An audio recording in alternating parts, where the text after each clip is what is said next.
अस्सलाम वालेकुम जी। आज हम अल्टरनेटिंग करंट को स्टडी करेंगे। अल्टरनेटिंग करंट जो है वो इस वक्त सबसे ज़्यादा वर्ल्ड वाइड यूज़ होने वाला करंट है और उसकी वजह ये है कि जी इसकी ट्रांसमिशन जो है वो बहुत आसान है और कॉस्टली नहीं है। इसके अलावा ये जो हमारा करंट है इसकी जो बेसिक डेफिनेशन है वो ये है कि इसकी जो पोलैरिटी है वो with the passage of time जो है वो चेंज होती रहती है, यानी कि after certain interval of time जो है हमारे पास करंट जो है वो कम ज़्यादा होता रहता है। जैसे कि आप देख सकते हैं हमारे पास जो है करंट जो है वो फ़्लो कर रहा है और ये जो करंट है ये अल्टरनेट हो रहा है after some interval of time. ठीक हाफ टाइम पीरियड के बाद आप क्या देखते हैं, करंट जो है उसकी पोलैरिटी जो है वो रिवर्स हो जाती है। जैसे कि जी आपके पास पहले जो है वो पॉजिटिव हाफ साइकिल है कि जी जिसमें हमारे पास करंट जो है उसकी ग्रोथ जो है वो ज़ीरो से स्टार्ट होती है और एग्जैक्ट T/4 पे हमारा जो करंट है वो अपनी मैक्सिमम वैल्यू अचीव करता है। देन उसकी जो करंट जो है वो कम होना शुरू हो जाता है। T/2 पे जो है करंट जो है वो ज़ीरो हो जाता है। उसके बाद जो करंट की डायरेक्शन है वो रिवर्स होती है और 3T/4 पे करंट जो है वो नेगेटिव साइड पर हमारे पास जो है वो मैक्सिमम वैल्यू को अटेन करता है। तो जी हमारे पास एक पॉजिटिव पीक होगी, एक नेगेटिव पीक है। Then after one complete time period हमारे पास एक वाइब्रेशन और एक वेव जो है वो कंप्लीट हो जाती है। इसके साथ साथ आप ये भी देखते हैं कि ये जो वेरिएशन है हमारे करंट में ये फेज़ के अकॉर्डिंग भी है कि जी अगर आप देखें तो एंगल π/2 पे हमारे पास जो हमारा करंट है वो मैक्सिमम वैल्यू रखता है, यानी कि हमारे पास पीक वैल्यू आती है जो कि V0 होगी प्लस साइड पे। देन हमारे पास करंट जो है वो ज़ीरो होता है और वो फिर नेगेटिव पीक पर जाता है। देन इसी तरह से ठीक 2π एंगल कवर करके जो है फेस एंगल कवर करके हमारा जो करंट है उसका एक साइकिल जो है वो कंप्लीट हो जाता है, जिसमें हमारे पास पॉजिटिव पीक भी है और नेगेटिव पीक भी है। अब हम वोल्टेज को की इंस्टेंटेनियस वैल्यू को डिफ़ाइन करते हैं V = V0 sin ωt से। ωt जो है ये हमारा जो है वो फेस एंगल है। ओमेगा जो है यहाँ पर जो है वो हमारी एंगुलर फ्रीक्वेंसी है जिसको हम डिफ़ाइन करते हैं 2π डिवाइडेड बाय T।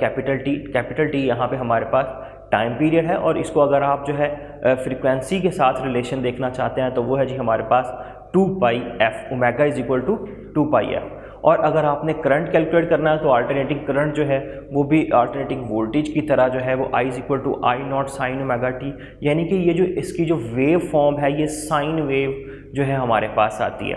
करंट जो है वो ज़ीरो से स्टार्ट हो रहा है, देन इंक्रीज़ करता है और उसके बाद इस तरह से कंप्लीट साइकिल जो है वो अपना पूरा करता है। अब हमारे पास जो है ये जो अल्टरनेटिंग करंट है इसकी कुछ बेसिक चीज़ें इससे रिलेटेड जो है ना वो हमें पता होनी चाहिए। जैसे कि जी इसकी पीक वैल्यू का क्या मतलब है, जो मैक्सिमम वोल्टेज और करंट जो है जो हमारा AC जो है वो अटेन करेगा वो हमारे पास पीक वैल्यू है। जैसे कि जी हमारे पास जो है वो पॉजिटिव की तरफ V0 है, नेगेटिव की तरफ -V0 है, तो पीक वैल्यू हमारी जो है वो V0 को रिप्रेजेंट करेगी। इसी तरह से अगर करंट के लिए हो तो हमारे पास I0 होगा। इसी तरह से जो पीक टू पीक वैल्यू है वो जी आपके पास जो पॉजिटिव पीक है और जो नेगेटिव पीक है उसके दरमियान जो टोटल डिस्टेंस है वो पीक टू पीक वैल्यू को कॉरिस्पॉन्ड करता है, जो कि हमारे पास जो है वो 2V0 के इक्वल होगा। और करंट की अगर आप बात करें तो उसके लिए हमारे पास जो है वो 2I0 के इक्वल होगा।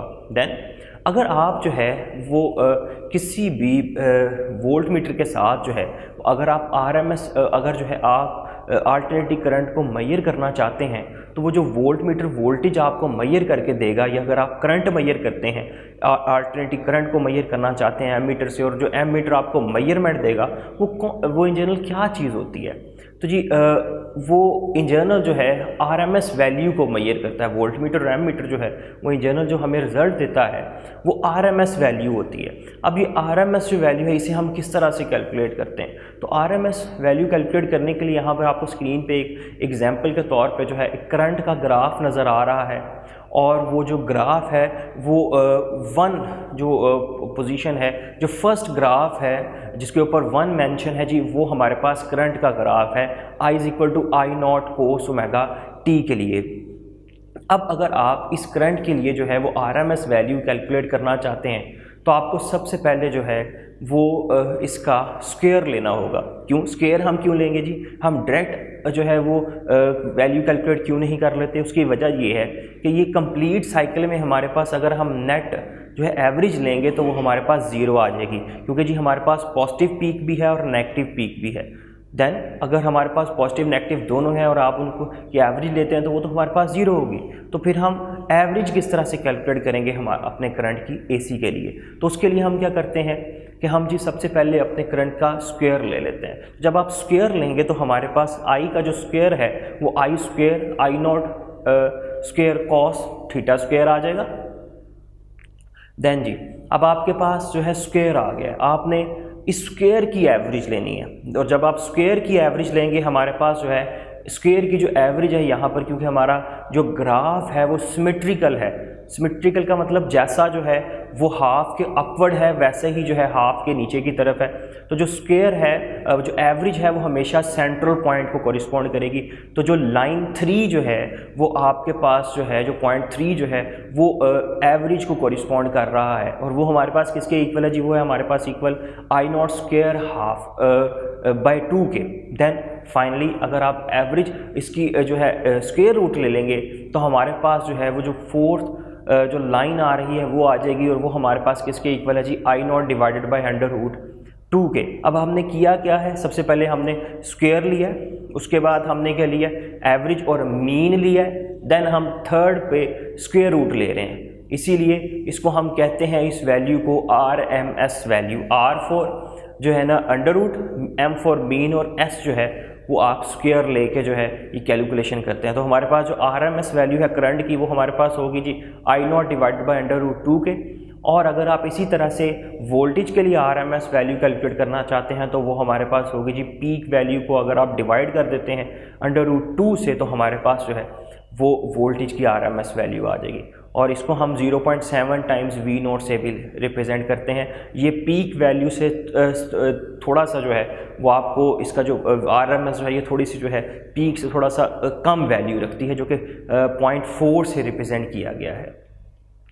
देन इसके अलावा ये जो हमारा AC है इसका एक प्रॉपर फेज एंगल होता है जिसके अकॉर्डिंगली हम इसको स्टडी करते हैं। जैसे कि हमारे पास वोल्टेज है V is equal to V0 sine omega t, तो यहाँ पे जो ओमेगा टी है ये फेज एंगल को रिप्रेजेंट करता है। और वो जो एंगल जो है वो इन जनरल अगर आप देखें तो जो कंप्लीट वेव है उसमें जब टाइम ज़ीरो है तो हमारे पास जो है वो वोल्टेज ज़ीरो होगा, क्योंकि साइन ज़ीरो जो है वो हमारे पास ज़ीरो है। और अगर आपका ये जो ओमेगा टी वाला फैक्टर है ये बढ़ता चला जाएगा तो आप क्या देखते हैं, हमारे पास पूरी जो है एक वेव फॉर्म जो है वो जो है हमारे वोल्टेज के लिए अपीयर हो जाती है, जो कि आपको स्क्रीन पे नज़र आ रही है। इसमें हमारे पास दो पीक्स हैं, पॉजिटिव और नेगेटिव पीक है। और यहाँ पर जो हमारी एंगुलर स्पीड है उसको हम डिफाइन करते हैं 2 पाई डिवाइड बाई टी और 2 पाई एफ से।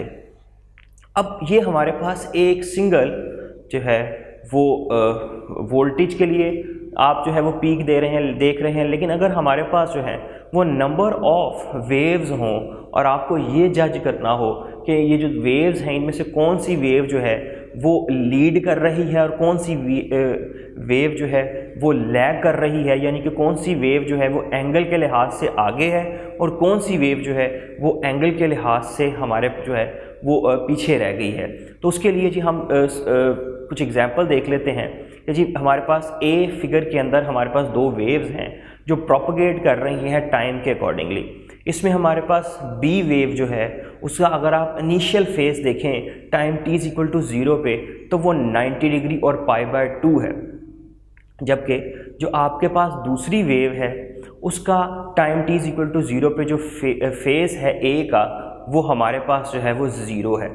देन अगर आप t इज इक्वल टू 0 पे देखते हैं तो b के लिए हमारे पास फेज जो है वो 90 है, a के लिए फेज जो है वो 0 है। तो कौन सी वेव जो है वो फेज के अकॉर्डिंगली आगे है? तो जी हमारी जो इसमें b वेव है वो 90 डिग्री के एंगल से लीड कर रही है a वेव के अकॉर्डिंग, यानी कि b जो है वो लीड कर रही होगी यहाँ पर और a जो है वो लैग कर रही है 90 डिग्री के एंगल से। अगर आप इसी तरह से सेकंड फिगर बी में देखते हैं तो हमारे पास दो वेव्स हैं। ए वेव जो है वो time t is equal to 0 पे उसका जो फेस है वो 0 डिग्री है, जबकि जो हमारे पास बी वेव है टाइम t = 0 पर उसका जो फेस एंगल है वो 270 डिग्री है। अब अगर आप यहाँ से जज करने की कोशिश करें कि A लीड कर रही है या B लीड कर रही है, तो A का जो फेस एंगल है वो 0 है और B का जो फेस एंगल है वो 270 है। अब यहाँ पे जज करना थोड़ा सा ऐसे लग रहा है जैसे डिफ़िकल्ट है, लेकिन ये जो हमारा 0 है ये इन जनरल 360 को कोरिस्पॉन्ड करता है, क्योंकि एक कंप्लीट वेव के बाद आप एंड पॉइंट जो है वो 0 से स्टार्ट होकर आप दोबारा 360 पे आ जाते हैं। तो ये जो A के लिए जो स्टार्टिंग पॉइंट है ये 360 भी होगा, लेकिन इसके अलावा आप जो है इसके अलावा सेकंड पॉइंट को भी देख सकते हैं, जहाँ पे आपको जो है एक जो है वर्टिकल लाइन नज़र आ रही है। वहाँ पर अगर आप देखें तो अगर आप B के लिए फेस डिफ़ाइन करें तो वो हमारे पास 0 है, और A के लिए अगर आप फेस डिफ़ाइन करें तो वो हमारे पास 90 डिग्री है। अगेन इस पॉइंट से भी हमारे यहाँ पे क्लियर हो रहा है कि A जो है वो B फिगर के अंदर लीड कर रही है और जो हमारा जो B है वो लैग कर रहा है 90 डिग्री के साथ।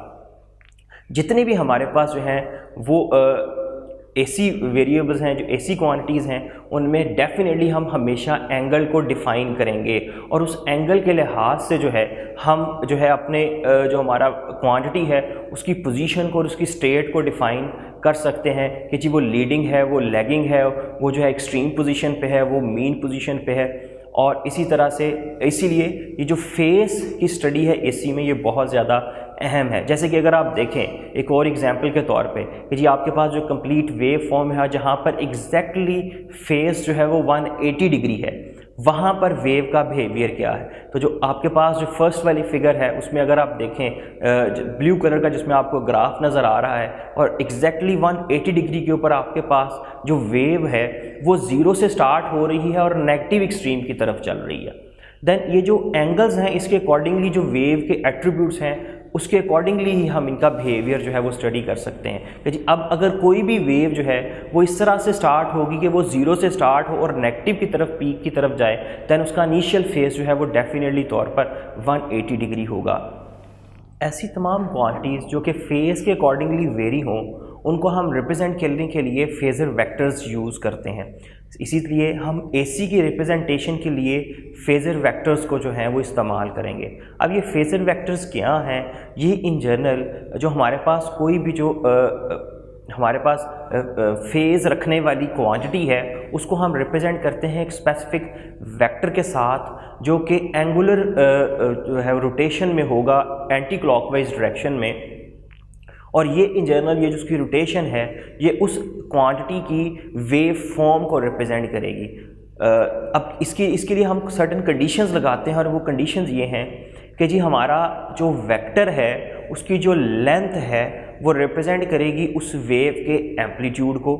सेकंड, हम जो है ये जो हमारी फिज़िकल क्वांटिटी जो है जो 0 से स्टार्ट हो रही है वो हमेशा हॉरिजॉन्टल डायरेक्शन में ली जाएगी। जैसे कि आप स्क्रीन पे देख सकते हैं हमारे पास जो पोटेंशियल जो है वो टाइम t = 0 पे 0 से स्टार्ट हो रहा है और उसके बाद बढ़ रहा है।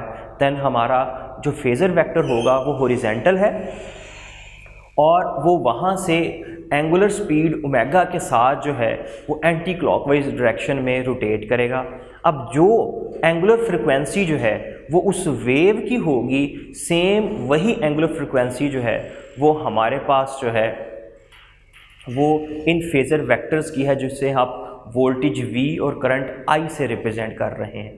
अब I जो है क्योंकि वो लैग कर रहा है 90 डिग्री के फेस के साथ, इसी वजह से जो उसका फेज़र वेक्टर है वो V के लिहाज से जो है वो लैगिंग पोजीशन पे है। यानी कि इस केस में आप देख सकते हैं V जो है वो लीड कर रहा होगा क्योंकि रोटेशन हमारे पास एंटी क्लॉकवाइज है, तो एंटी क्लॉकवाइज रोटेशन होने की वजह से V जो है वो आगे है, I जो है वो उसके पीछे है। कितना पीछे है जी? 90 डिग्री के फेस के साथ। और इसी तरह से ये सिस्टम जो है ये रोटेट करता चला जाएगा। अब अगर आप फेज़र वेक्टर्स में देखें तो फेज़र वेक्टर्स जो है वो अपनी पोजीशन के ऊपर रोटेट करेंगे, लेकिन जो वेव है वो उसी तरह से आगे की तरफ प्रोपगेट करती चली जाएगी। अब अगर मैं ये कहता हूँ कि हमारा ये जो फेज़र वेक्टर है ये 1 कंप्लीट रोटेशन ले लेता है, तो देन हमारी जो वेव है वो एक वाइब्रेशन जो है वो मुकम्मल कर चुकी होगी। इसी तरह से जब ये अगेन एक रोटेशन होगी देन हमारा जो वेव है वो आपके पास नेक्स्ट वेव फॉर्म इसी तरह से वो पैटर्न आगे की तरफ चलता चला जाएगा।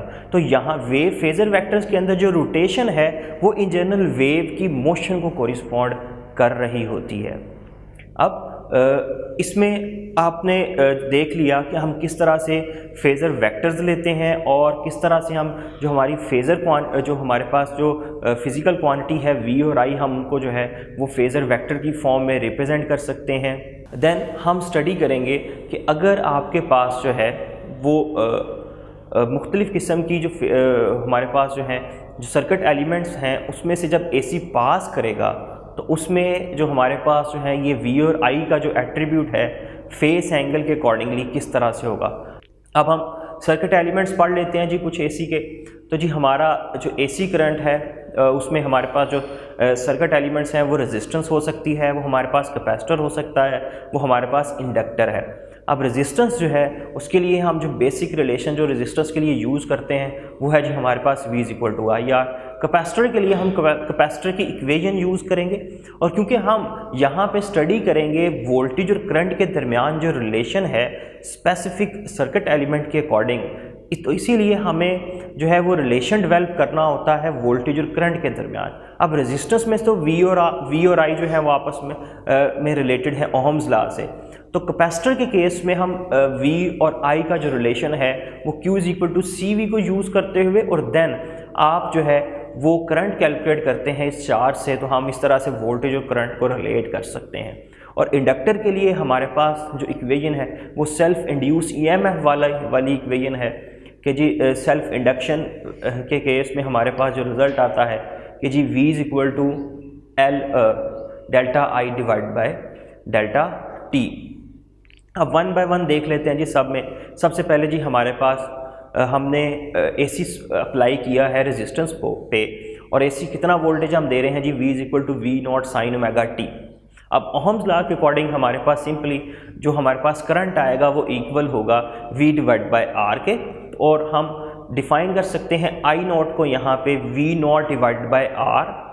तो जी हमारा करंट आ जाएगा जी I = I0 sin ωt। अगर आप V और I दोनों को प्लॉट करें जैसे आप स्क्रीन पे देख सकते हैं तो हमारे पास जो है वो दोनों क्वांटिटीज़ जो हैं वो ज़ीरो से स्टार्ट हो रही हैं।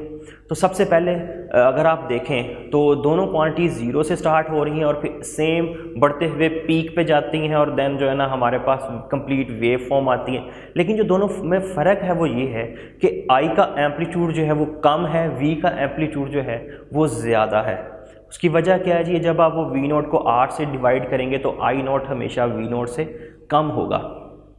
फिर अगर आप इसके फेज़र वेक्टर्स बनाते हैं तो क्योंकि दोनों फिजिकल क्वांटिटी जो हैं वो ज़ीरो से स्टार्ट हो रही हैं तो जो हमारे पास जो फेज़र वेक्टर्स हैं वो दोनों के जो हैं वो हॉरिजॉन्टल होंगे और पैरेलल भी होंगे। जबकि I का जो फेज़र वेक्टर है वो क्योंकि I का एम्पलीट्यूड कम है इस वजह से I का फेज़र वेक्टर जो है वो स्मॉल है करंट के लिए, और वोल्टेज का जो फेज़र वेक्टर है वो हमारे पास जो है वो लेंथ में ज़्यादा है क्योंकि हमारी उसकी पीक वैल्यू ज़्यादा है। देन ये जो सिस्टम है ये रेस्ट पे नहीं होगा, ये एंगुलर फ्रिक्वेंसी ओमेगा के साथ मूव कर रहा होगा बिल्कुल वैसे ही जैसे जो है हमारे पास जो है वो वेव प्रोपगेट करती है। अब जी यहाँ से हमारे पास जो एक चीज़ आती है वो ये है कि जी हमारा जो रेजिस्टेंस के केस में जो वोल्टेज और जो करंट है उनमें किसी किस्म का कोई फेस लीड और लैग वाला कंसेप्ट नहीं है, दोनों जो हैं वो इन फेज़ हैं। इसी वजह से हम पावर डिफाइन कर सकते हैं रेजिस्टेंस की जो कि इक्वल होगी P = IV और I²R और V²/R से। लेकिन अगर आप इस बिहेवियर को कैपेसिटर से कंपेयर करें और देखें कैपेसिटर में देखें तो कैपेसिटर में जी हमारा जो करंट और वोल्टेज है उनमें इसी तरह से फेस लीड और फेस लैग का जो कंसेप्ट है वो एग्जिस्ट करता है। अब ये इस तरह ऐसा क्यों है उसको देख लेते हैं जी। सबसे पहले हमारा जो DC करंट है वो कैपेसिटर में से फ़्लो नहीं कर सकता, कैपेसिटर में से सिर्फ और सिर्फ AC करंट ही फ़्लो करता है। इसकी वजह क्या है, DC करंट जो है वो कैपेसिटर में से फ़्लो इस वजह से नहीं करता क्योंकि कैपेसिटर के दरमियान में हम जो है एक इंसुलेटर यूज़ करते हैं और करंट के फ्लो के लिए हमारा जो पाथ है वो कंप्लीट होना चाहिए, जबकि डीसी के केस में कैपेसिटर के लिए हमारा पाथ जो है वो कंप्लीट नहीं होता। इंसुलेटर जो है वो चार्जेस को फर्दर फ्लो करने नहीं देता। कैपेसिटर चार्ज ज़रूर हो जाएगा लेकिन जो है फ्लो चार्जेस का वो नहीं होगा, यानी कि सर्किट में से करंट फ्लो नहीं करेगा। लेकिन जो हमारे पास एसी के केस में चार्जिंग और कैपेसिटर की चार्जिंग और डिस्चार्जिंग की वजह से करंट फ्लो हो जाता है, यानी कि हाफ साइकिल में चार्जिंग होती है, देन नेक्स्ट हाफ साइकिल में डिस्चार्जिंग होगी और सर्किट जो है वो कंप्लीट लूप की फॉर्म में आ जाएगा। हाफ जो है साइकिल के अंदर चार्जिंग होगी, देन हाफ साइकिल के अंदर डिस्चार्जिंग होगी, लूप कंप्लीट हो जाएगा और हमारा करंट जो है वो बैटरी के एक टर्मिनल से दूसरे टर्मिनल तक पहुंच जाएगा एसी के केस में। अच्छा जी, अगर एसी में से करंट पास कर जाता है तो देन हम जो है इसके वोल्टेज और करंट को रिलेट कैसे करेंगे। सबसे पहले जी हम इसके लिए वोल्टेज डिफाइन करेंगे और वो हमारे पास इक्वल होगा AC voltage V = V0 sin omega t के। अब अगर आप जो है वो करंट कैलकुलेट करना चाहते हैं तो हमें सबसे पहले चार्ज कैलकुलेट करना होगा कैपेसिटर के लिए, जिसकी वैल्यू हमारे पास होगी जी Q = CV। और अगर आप V की वैल्यू यूज़ करें तो हमारे पास जो है चार्ज के लिए एक इक्वेशन आ जाएगी। अब अगर आप ये जो चार्ज है अगर आप इसे करंट कैलकुलेट करना चाहते हैं तो आपको ये जो चार्ज की इक्वेशन है हम इसका ग्राफ प्लॉट करेंगे टाइम के अकॉर्डिंगली। और फिर अहम बात जो है कि हम चार्ज के उस ग्राफ की स्लोप कैलकुलेट करेंगे और वो जो चार्ज के ग्राफ की स्लोप है वो हमें हर पॉइंट के ऊपर करंट को डिफाइन करके देगी। और अगर आप करंट की वैल्यू फाइंड आउट करें स्लोप को फाइंड आउट करते हुए तो वो हमारे पास आती है जी I = I0 cos omega t के। देन अगर आप V और I दोनों का ग्राफ प्लॉट करें तो हमारे पास जो है जैसे कि आप देख सकते हैं हमारा जो V जो है वो टाइम t = 0 से स्टार्ट हो रहा है, जबकि जो हमारा करंट है वो t = 0 पे अपनी पीक वैल्यू से स्टार्ट ले रहा है, क्योंकि हमारे पास यहाँ पर स्लोप की कैलकुलेशन से जो है cos ओमेगा t आ गया है। देन अब ये जो अगर आप देखें t = 0 पे तो हमारा I जो है वो मैक्सिमम है और V जो है वो वहाँ पे 0 है। देन अगर आप जो है इनमें जो है वो फेस एंगल के अकॉर्डिंगली देखें तो करंट जो है वो यहाँ पे लीड कर रहा है और वोल्टेज जो है वो लैग कर रहा है, जिसके हम फेजर वेक्टर्स की फॉर्म में अगर देखें तो करंट को एज अ लीडिंग वेक्टर दिखाया गया है और आप उसको देखते हैं वो आपको अपवर्ड डायरेक्शन में नज़र आ रहा है। और देन हमारे पास जो है जो लैगिंग वेक्टर है वो है जी हमारे पास वोल्टेज वेक्टर कैपेसिटर के लिए। तो कैपेसिटर में करंट लीड करता है, C for capacitor, C for current, यानी कि कैपेसिटर में करंट जो है वो लीड करेगा और वोल्टेज जो है वो लैग करेगा 90 डिग्री के एंगल से। इसके बाद अगर आप जो है वो कैपेसिटर के लिए रिएक्टेंस कैलकुलेट करना चाहते हैं तो कैपेसिटर की जो रिएक्टेंस है वो इक्वल होती है VRMS value divided by IRMS value. और अगर आप VRMS वैल्यू सब्स्टिट्यूट करते हैं उसको डिवाइड तो इसके बाद IRMS वैल्यू लगाते हैं तो हमारे पास XC जो है वो इक्वल आ जाएगी 1/ωc के। अब ये जो 1/ωc का रिलेशन है ये हमें ये बता रहा है कि अगर फ्रिक्वेंसी बढ़ाई जाएगी तो हमारे पास कैपेसिटर के लिए रिएक्टेंस जो है वो कम हो जाएगी, यानी कि हाई फ्रिक्वेंसी के ऊपर हमारा जो कैपेसिटर है वो लो रेजिस्टेंस जो है वो शो करता है। और अगर जो है लो फ्रिक्वेंसी हो देन हमारा जो कैपेसिटर है वो करंट के फ्लो के लिए ज़्यादा मज़ाहमत जो है वो शो करेगा। इन जनरल जैसे जैसे फ्रिक्वेंसी कम होती चली जाएगी तो हमारा जो AC जो है वो इन जनरल डायरेक्ट में चेंज हो रहा होता है। इस वजह से क्या होता है जी कि जी जो हमारा जो कैपेसिटर है वो ज़्यादा रेजिस्टेंस शो करना शुरू कर देता है और करंट आहिस्ता आहिस्ता कम होना शुरू हो जाता है जी, किसके लिए? लो फ्रिक्वेंसीज़ के लिए। इसके बाद हमारे पास है जी इंडक्टर। इंडक्टर के केस में अगर हम I और V के दरमियान रिलेशन देखना चाहते हैं तो हम सबसे पहले I को डिफाइन करते हैं और I है जी हमारे पास I0 sin ओमेगा t।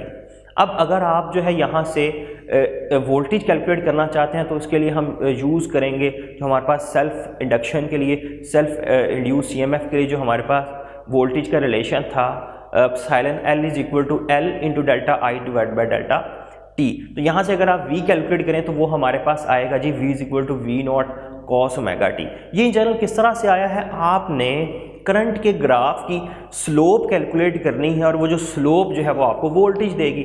अगर आप t इज इक्वल टू 0 पे स्लोप कैलकुलेट करते हैं तो हमारे पास वर्टिकल लाइन आएगी और वो वर्टिकल लाइन जो है वो मैक्सिमम वोल्टेज को रिप्रेजेंट करेगी। और इसी तरह से अगर आप किसी और पॉइंट के ऊपर i पर स्लोप कैलकुलेट करते हैं जो कि सिंपली ढलवान से कैलकुलेट की जाएगी, हम एक टेंजेंट लेंगे और वो उस टेंजेंट की जो स्लोप है आई के लिए वो हमें वोल्टेज देगी। तो अगर आप हर आई के ऊपर जो है एक टेंजेंट ड्रा करते चले जाएं आई पर, आई के ग्राफ पर, तो हमारे पास वोल्टेज का जो कर्व है वो आ जाएगा। और उसके लिए जो हमारे पास मैथमेटिकल रिलेशन होगा वो हमारे पास होगा जी v is equal to v naught cos omega T.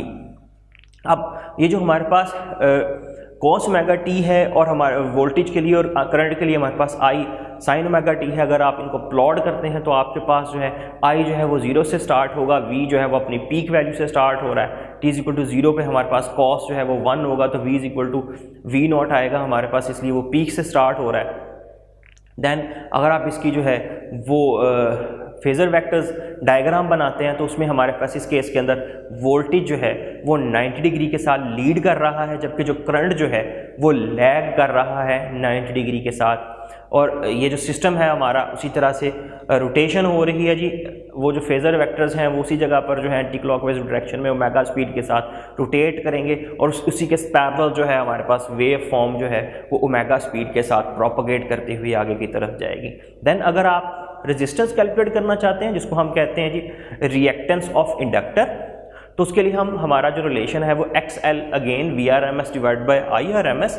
Then इसकी कैलकुलेशन में हमारे पास जो रिजल्ट आएगा वो है जी ओमेगा L के इक्वल आएगा। हमारा जो XL है रिएक्टेंस ऑफ इंडक्टर जो है वो एंगुलर फ्रिक्वेंसी और जो हमारे पास इंडक्टेंस है उसके प्रोडक्ट सेल्फ इंडक्टेंस के प्रोडक्ट के इक्वल होती है। अब इसमें अगर हमारी फ्रिक्वेंसी ज़्यादा होगी तो हमारी जो रिएक्टेंस है किसी इंडक्टर की वो ज़्यादा होगी और अगर फ्रिक्वेंसी कम होगी तो रिएक्टेंस जो है किसी इंडक्टर की वो कम होगी। इन जो है ये हमारे पास डायरेक्टली रिलेट कर रहे हैं। अब अगर हम जो है वो कंबाइन इफेक्ट्स को स्टडी करना चाहते हैं कि जी अगर हमारे पास एक सर्किट के अंदर सेपरेटली हमने देख लिया कि रेजिस्टेंस का बिहेवियर क्या है, वोल्टेज और करंट इन फेस रहते हैं। कैपेसिटर के केस में हमारे पास जो है करंट लीड करता है 90 डिग्री के साथ, इंडक्टर के केस में वोल्टेज लीड करता है। लेकिन अगर हमारे पास कम्बिनेशंस आ जाएं देन हमारी जो टोटल रेजिस्टेंस है उसको हम इम्पीडेंस कहेंगे कि जी एक ऐसा सर्किट जिसके अंदर रेजिस्टेंस भी है, जिसमें हमारे पास कैपेसिटर भी है जिसकी रिएक्टेंस XC है, हमारे पास इंडक्टर भी है जिसकी रिएक्टेंस जो है वो XL है। देन हमारी जो टोटल रेजिस्टेंस होगी जिसको हम इम्पीडेंस कहेंगे उसे Z से रिप्रेजेंट करेंगे और वो इक्वल होगी VRMS डिवाइडेड बाय IRMS के, total voltage divided by total current के। देन जो अहम चीज़ है हमारे पास एसी सर्किट्स में वो एसी की पावर है। एसी सर्किट में जैसे कि आपने देखा कि एसी सर्किट में हमारा जो वोल्टेज और जो करंट है उनको हम एज अ फेज़र वेक्टर ले रहे हैं। तो जब फेज़र वेक्टर ले रहे हैं तो इनकी जो प्रॉपर्टीज़ हैं वो समहाउ वेक्टर्स की तरह डिफाइन करेंगे।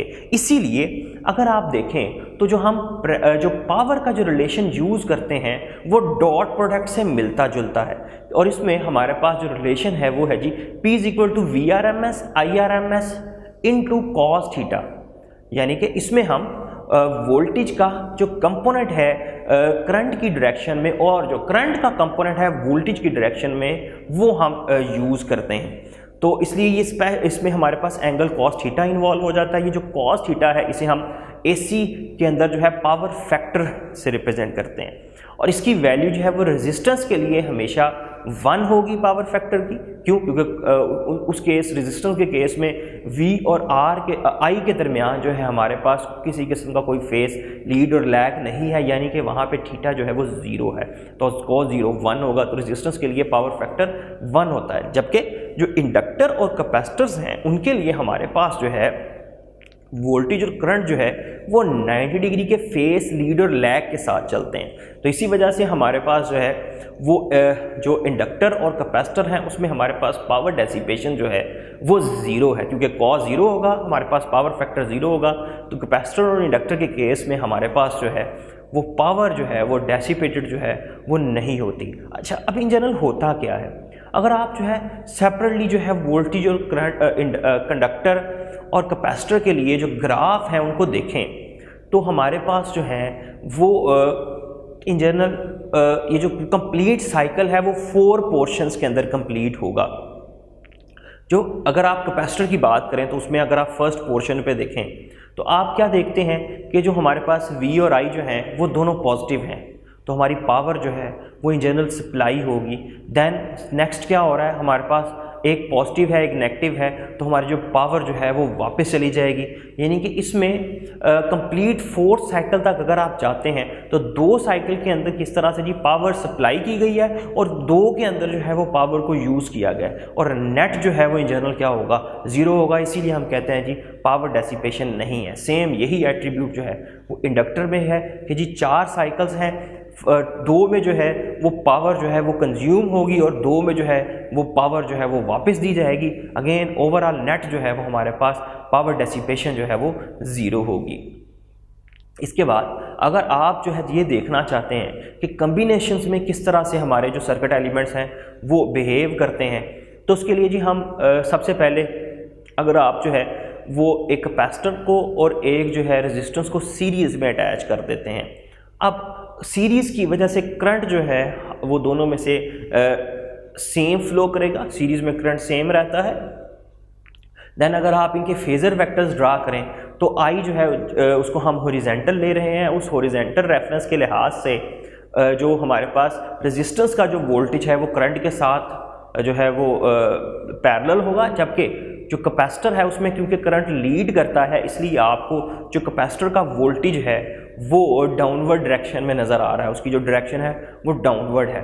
अगर आप नेट वोल्टेज कैलकुलेट करना चाहते हैं VC और VR से, तो हमारे पास जो रिलेशन आएगा वो हमारे पास होगा जी V टोटल जो है वो इक्वल होगा जी VR square plus VC square whole square root के। अब अगर आप यहाँ से इम्पीडेंस कैलकुलेट करें तो वो हमारे पास आ जाएगी जी R स्क्वायर, क्योंकि VR से और VC से हम IRMS के फैक्टर को कॉमन ले लेंगे, उसे दूसरी तरफ जाके डिवाइड कर देंगे, तो देन हम इम्पीडेंस कैलकुलेट कर सकते हैं। तो वो हमारे पास रिलेशन आ जाएगा जिसमें R square plus half plus 1/ωc का होल स्क्वायर जो है और स्क्वायर रूट के साथ हम इम्पीडेंस कैलकुलेट कर सकते हैं। इसके अलावा जो हमारा फेस एंगल है वोल्टेज और टोटल वोल्टेज और टोटल करंट के दरमियान, वो भी हम कैलकुलेट कर सकते हैं tan इनवर्स को यूज़ करते हुए।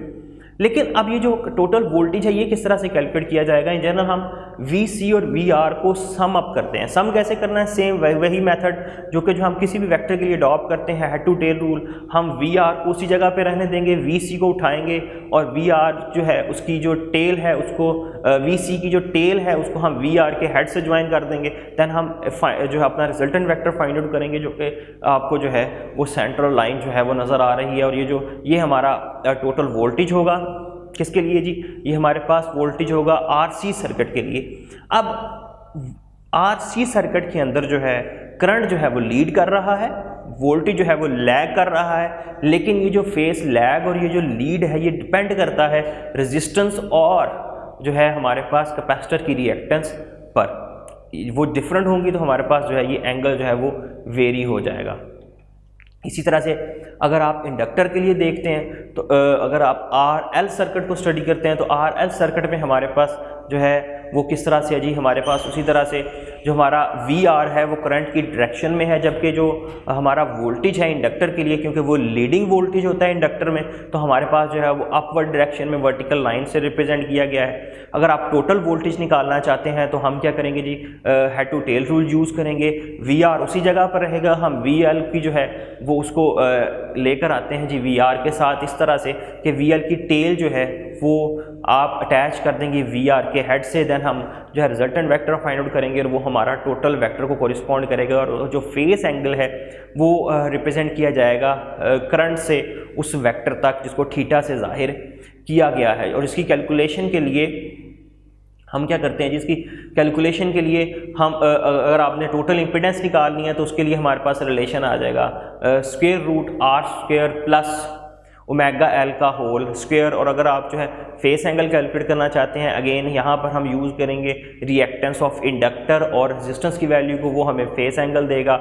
इस केस में आर एल केस के अंदर हम क्या देखते हैं कि वोल्टेज लीड कर रहा है, करंट लैग कर रहा है, लेकिन कोई डेफिनेट एंगल नहीं है कि जी कितने एंगल से लीड कर रहा है, कि वो डिपेंड करता है वो एंगल आपके जो है रिएक्टेंस के ऊपर और जो है रेजिस्टेंस पे।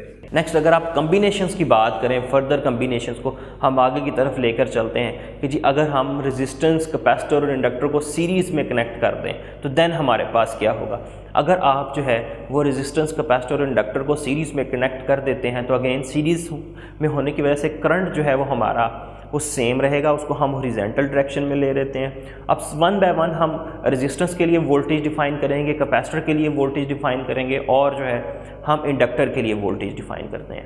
अब हमारा जो वी आर है वो तो रिप्रेजेंट करता है जी रेजिस्टेंस को और वो करंट की डायरेक्शन में है, जबकि जो हमारा वी सी है यानी कि वोल्टेज अक्रॉस कैपेसिटर जो है, क्योंकि कैपेसिटर में हमारा वोल्टेज जो है वो लैग करता है, इसलिए आपको जो है वो डाउनवर्ड डायरेक्शन में नज़र आ रहा है, जिसकी वैल्यू जो को हम कैलकुलेट करना चाहें तो वो बराबर होगी आई एक्स सी के।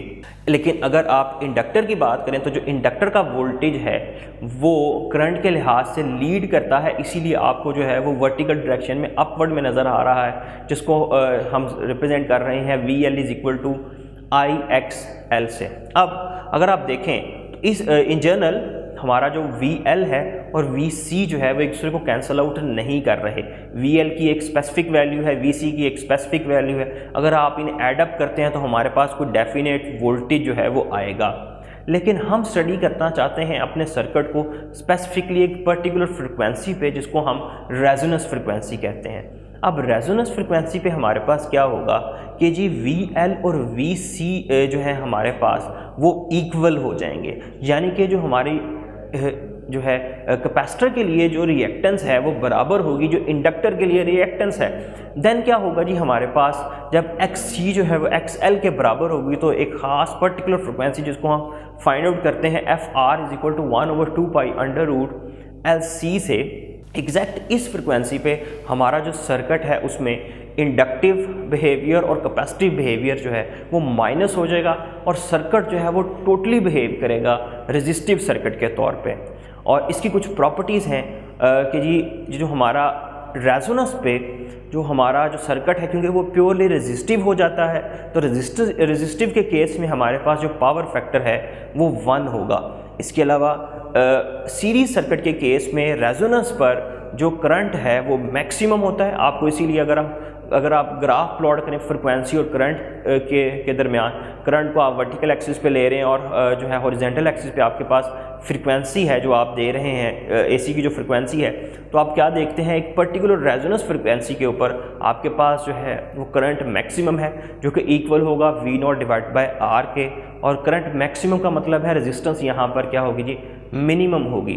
लेकिन अगर आप इस ग्राफ के दोनों तरफ पे देखें तो एग्जैक्टली रेजोनेंस पे हमारे पास जो है वो VC और VL एक दूसरे को कैंसिल आउट कर देती हैं। लेकिन अगर आप बात करें रेजोनेंस से लो फ्रिक्वेंसी पे, तो रेजोनेंस से जो लो फ्रिक्वेंसी है वहाँ पर अगर आप देखें तो लो फ्रिक्वेंसी के ऊपर हमारा जो कैपेसिटर है उसकी रिएक्टेंस बढ़ जाती है, तो हमारा जो सर्किट है उसका जो बिहेवियर जो है वो कैपेसिटिव होगा।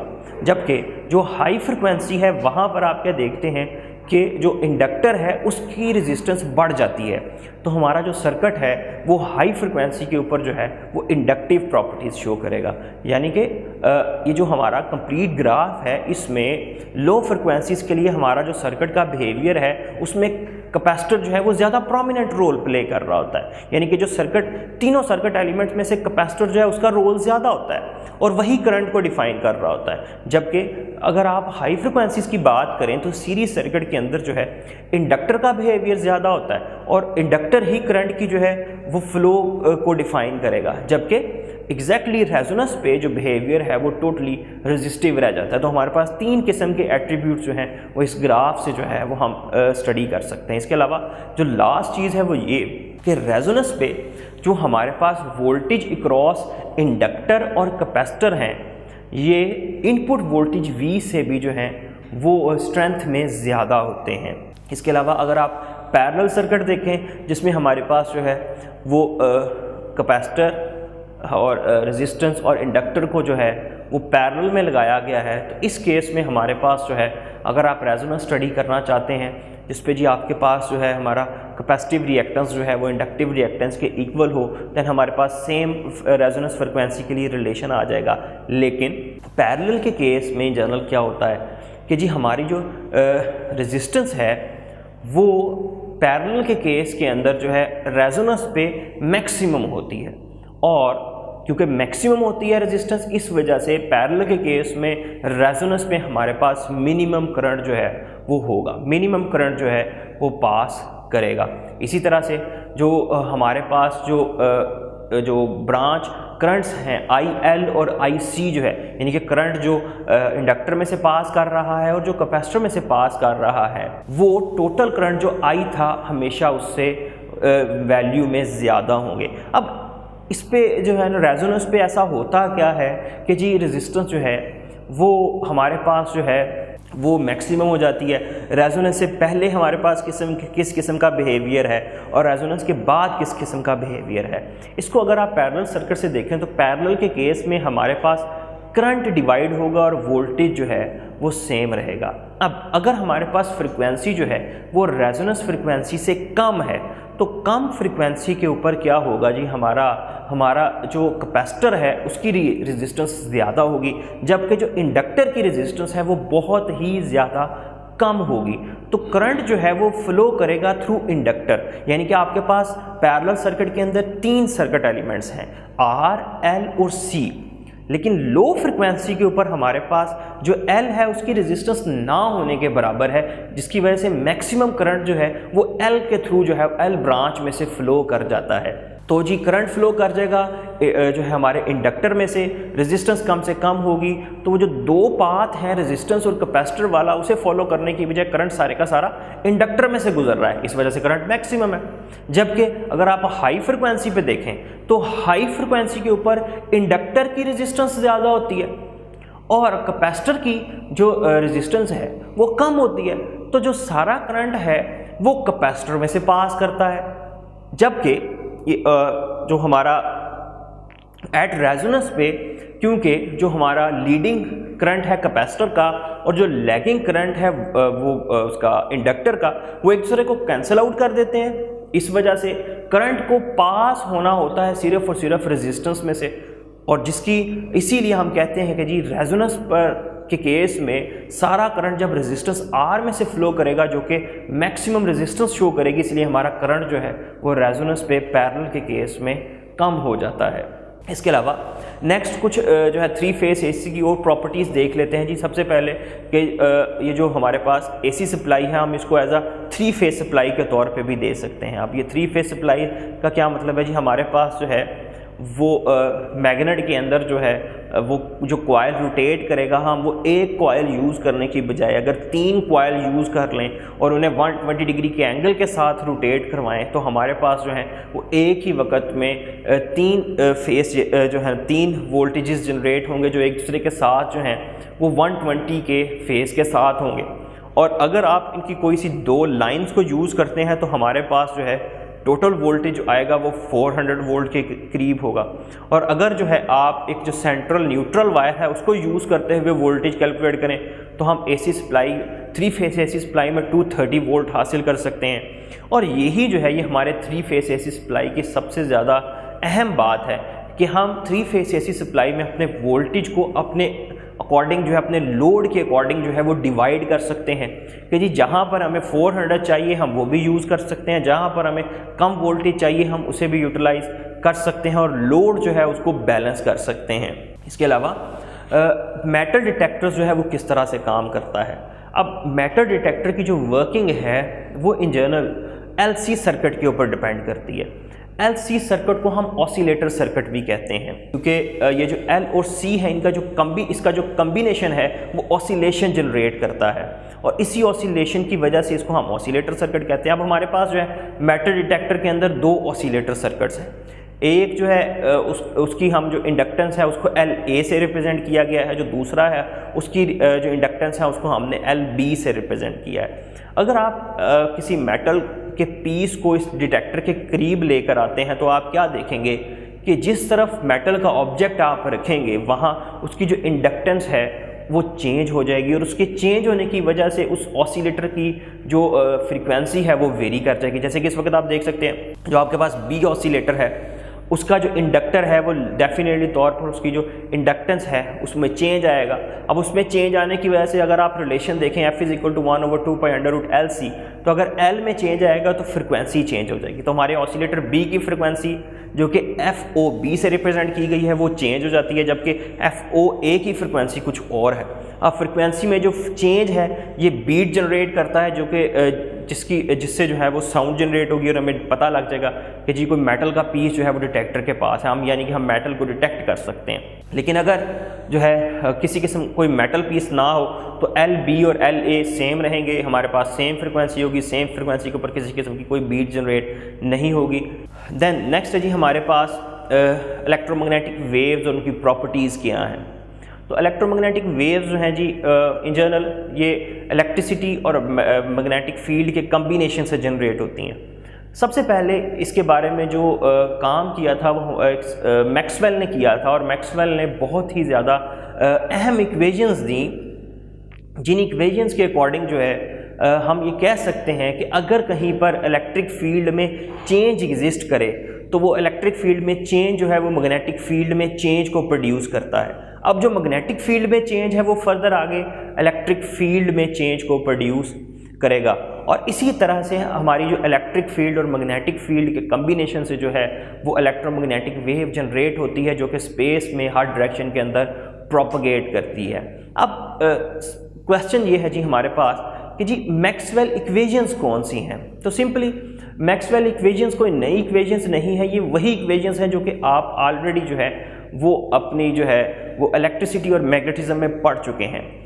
गाज़ीज़ लॉ जो है वो मैक्सवेल इक्वेशन है। देन हमारे पास जो एम्पेयर्स लॉ है वो मैक्सवेल इक्वेशन है। फैराडेज लॉ जो है वो हमारे पास मैक्सवेल इक्वेशंस है। इसके अलावा हम एक गाज़ीज़ लॉ की फॉर्म जो है वो मैग्नेटिज्म में भी यूज़ करते हैं, और ये टोटल 4 इक्वेशंस हमारे पास बन जाती हैं।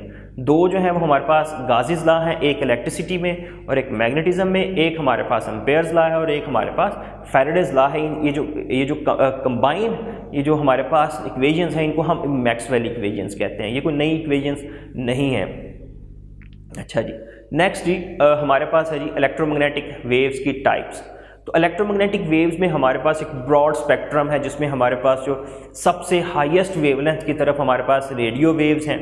देन रेडियो वेव्स के बाद हमारे पास जो है उससे स्मॉल वेवलेंथ जो है उसमें हमारे पास माइक्रोवेव्स हैं। माइक्रोवेव्स के बाद हमारे पास आ जाता है जी इंफ्रारेड रीजन, जिसमें जो है हम हीट को डिटेक्ट कर सकते हैं, हमारी बॉडी के टेम्परेचर को जो है इंफ्रारेड में जो है ना हम मेजर कर सकते हैं। फिर हमारे पास एक स्मॉल रीजन है नियरली 400 नैनोमीटर से 700 नैनोमीटर के दरमियान में विजिबल पोर्शन का, जो कि जो है हमारी आइज़ जो है वो हम डिटेक्ट कर सकती हैं। दैन उससे जो ज़्यादा हमारे पास जो है वो जो शॉर्ट वेवलेंथ है उसमें आ जाती है हमारे पास अल्ट्रावायलेट रेडिएशंस हैं। दैन हमारे पास उससे भी जो शॉर्ट वेवलेंथ हैं वो हमारे पास एक्सरेज हैं, और सबसे ज़्यादा एनर्जेटिक रेडिएशंस और सबसे ज़्यादा जो शॉर्ट वेवलेंथ वाली हमारे पास इलेक्ट्रोमैग्नेटिक रेडिएशंस हैं स्पेक्ट्रम में वो है जी हमारे पास गैमा रेडिएशंस। तो जी एक चीज़ इसमें आपने जो ज़हन नशीं करनी है वो ये है कि जी अगर किसी इलेक्ट्रोमैग्नेटिक वेव की जो वेवलेंथ है वो ज़्यादा है तो उसकी फ्रिक्वेंसी डेफिनेटली तौर पे कम होगी। यानी कि अगर मैं ये कह रहा हूँ कि रेडियो वेव्स की वेवलेंथ बहुत ज़्यादा होती है तो इसका मतलब ये है कि उसकी जो फ्रिक्वेंसी है वो बहुत कम होगी, और अगर गैमा की जो वेवलेंथ है वो बहुत शॉर्ट है तो उसकी फ्रिक्वेंसी जो है वो डेफिनेटली तौर पे बाकी के मुकाबले में ज़्यादा होगी, और उसकी एनर्जी जो है वो भी ज़्यादा होती है। नेक्स्ट हम इलेक्ट्रोमैग्नेटिक वेव को जनरेट किस तरह से कर सकते हैं। अगर जी एक चार्ज जो है वो रेस्ट पे रखा हुआ है तो उसकी सराउंडिंग में इलेक्ट्रिक फील्ड एग्जिस्ट करेगी, लेकिन अगर आप उस इलेक्ट्रिक फील्ड से मैग्नेटिक फील्ड जनरेट करना चाहते हैं तो आपको उस चार्ज पार्टिकल को मूव करवाना होगा, जिसे हम करंट कहेंगे। और करंट जो है वो अपनी सराउंडिंग के अंदर जो है वो मैग्नेटिक फील्ड जनरेट करेगा। लेकिन अगर आप उस चार्ज पार्टिकल की सराउंडिंग में इलेक्ट्रिक और मैग्नेटिक दोनों फील्ड जनरेट करना चाहते हैं और वो एक दूसरे को जनरेट करेंगे, यानी कि हम अगर इलेक्ट्रोमैग्नेटिक वेव्स को जनरेट करना चाहते हैं तो हमें उस चार्ज पार्टिकल को एक्सेलरेट करवाना होगा। और हम चार्ज पार्टिकल को एक्सेलरेट करवाने के लिए एसी सोर्स जो है वो यूज़ करते हैं। जैसे कि आपको नज़र आ रहा है हमारे पास जो है एक डाइपोल क्रिएट हुआ है और इस डाइपोल को जो है हम ऑसिलेट करवाते हैं यूजिंग एन एसी सोर्स।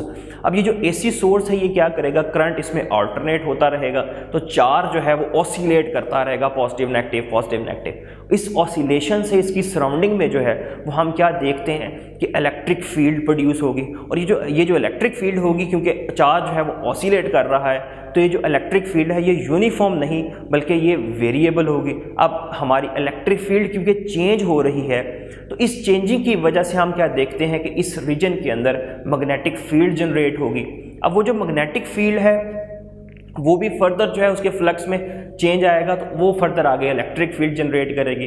तो ये हमारे पास एक जो है वो रेडियो ट्रांसमिटिंग एंटीना की एक सिंपल फॉर्म है जिसमें चार्ज की जो ऑसिलेशन है वो इलेक्ट्रिक और मैग्नेटिक फील्ड को जो है वो जनरेट करती है। इस तरह से जी इलेक्ट्रोमैग्नेटिक वेव्स जो हैं वो एंटीना से ट्रांसमिट होती हैं और प्रोपेगेट करती हैं चारों तरफ। दैन अगर आप जो है इन वेव्स को रिसीव करना चाहते हैं तो उसके लिए हम क्या करेंगे जी, हम एक रिसीवर जो है वो एंटीना जो है वो यूज़ करेंगे। जैसे कि रेडियो वेव्स को डिटेक्ट करने के लिए रेडियो के अंदर में हमारे पास एक एंटीना है।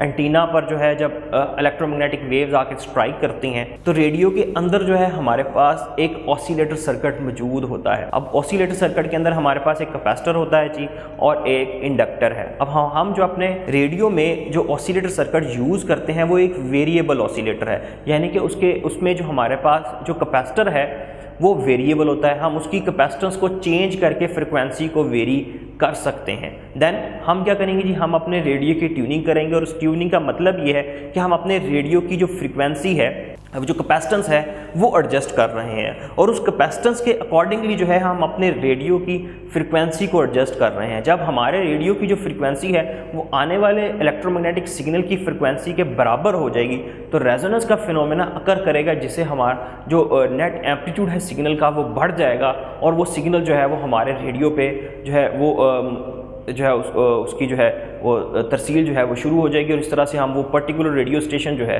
वो हमें सुनाई देना शुरू करेगा। जी इलेक्ट्रोमैग्नेटिक वेव की ट्रांसमिशन के लिए जो हम सबसे अहम एक प्रोसीजर यूज़ करते हैं उसे हम कहते हैं जी मॉड्यूलेशन। मॉड्यूलेशन सिंपली क्या है कि जी हम जिस अपने इनपुट सिग्नल को ट्रांसमिट करना चाहते हैं हम उसे डायरेक्टली ट्रांसमिट नहीं करते, क्योंकि वो इतना वीक सिग्नल है कि वो बहुत जल्दी डाई आउट कर जाएगा। तो फिर हम क्या करेंगे जी, हम अपने सिग्नल को मिक्स करते हैं एक हैवी सिग्नल के अंदर जिसको कैरियर वेव कहते हैं, और इस मिक्सिंग का नाम जो है वो मॉड्यूलेशन है। यानी कि input signal, small input signal को जो आपका कैरियर वेव है उसमें मिक्स करने का जो प्रोसेस है उसे मॉड्यूलेशन कहा जाता है। अब ये जो मॉड्यूलेशन है ये दो तरह की होती है इन जनरल। एक है जी हमारे पास एम्पलीट्यूड मॉड्यूलेशन, दूसरी है जी हमारे पास फ्रीक्वेंसी मॉड्यूलेशन।